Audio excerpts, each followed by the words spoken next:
Assalamualaikum warahmatullahi wabarakatuh. Hamdan wa syukran lillah. Salatan wa salaman ala rasulillah wa ala alihi wa ashabihi wa mawalah. Amma ba'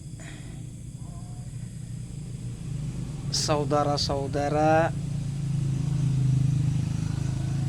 kaum muslimin dan muslimat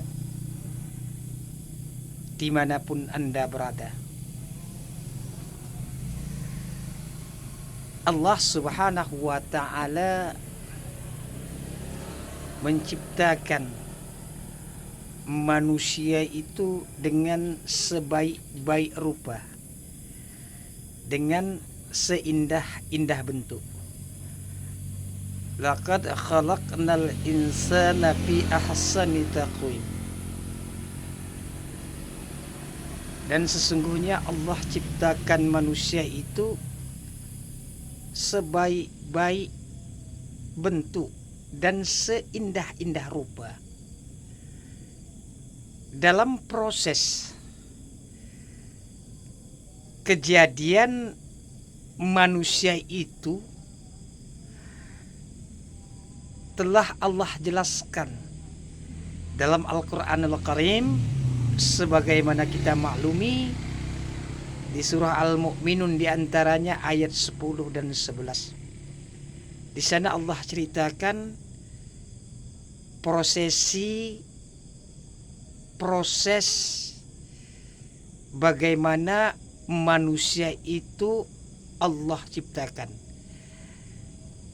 dari mulai kombinasi, yaitu air sperma, dan maka setelah itu berubah menjadi segumpal darah. Kemudian setelah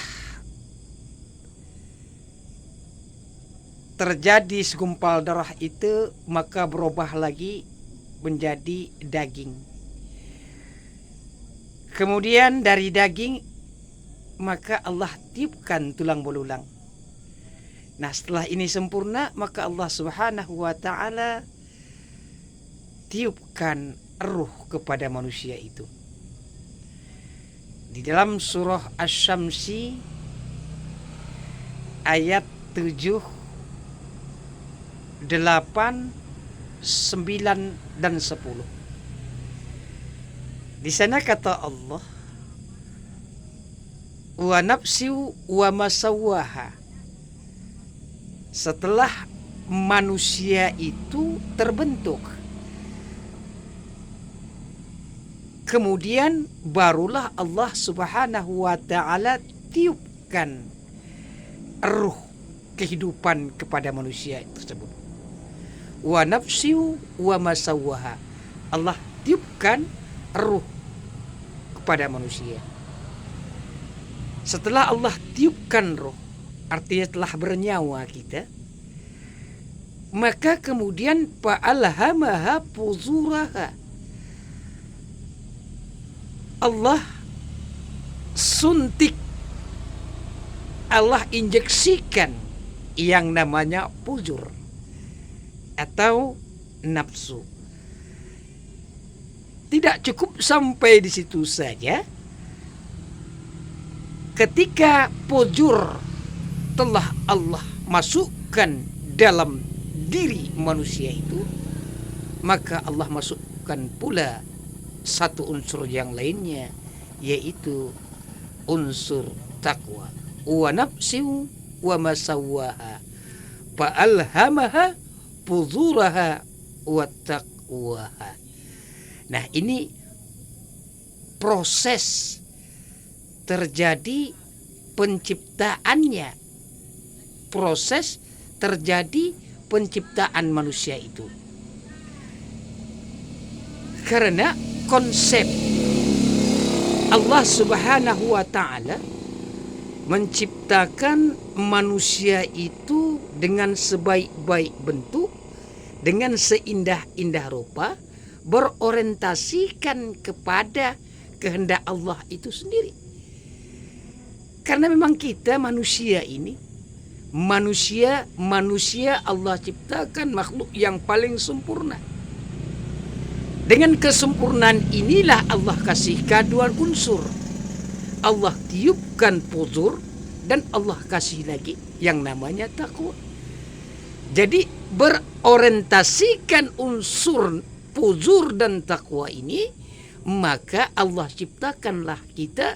Manusia ini diciptakan Allah tidak lain dan tidak bukan satu tujuan, yakni hanya semata-mata untuk menyembah dan beribadah kepada Allah Subhanahu wa taala.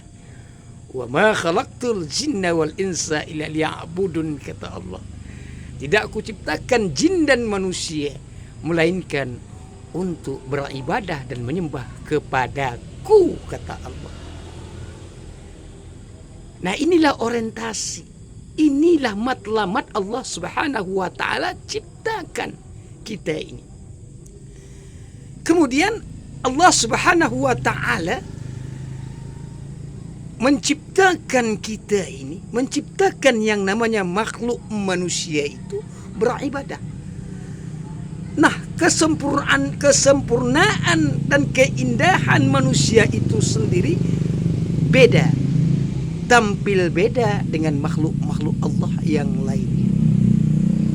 Makanya dalam Al-Quranul Karim banyak sejarah menceritakan Allah Subhanahu wa taala memuliakan manusia via kaum pertama.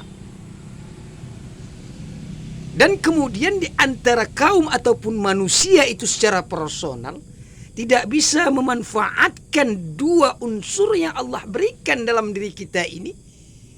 Contoh, Allah kasih puzur dan takwa. Puzur mengawasi takwa. Nafsu mengontrol takwa. Nafsu mengatur takwa. Artinya kedudukan nafsu itu di atas, takwanya di bawah. Maka inilah kata Allah Subhanahu wa taala, banyak daripada hamba-hambaku yang akan mendapat kecelakaan. Banyak daripada kaum-kaum yang Allah ciptakan di permukaan bumi ini, banyak yang mendapat murka dan laknat Allah Subhanahu wa taala. Contoh, bagaimana dengan kaum Ad? Bagaimana dengan kaum Samud? Ini satu contoh kaum-kaum yang dimurkai oleh Allah Subhanahu wa taala. Allah murka, maka Allah turunkan bala bencana. Allah turunkan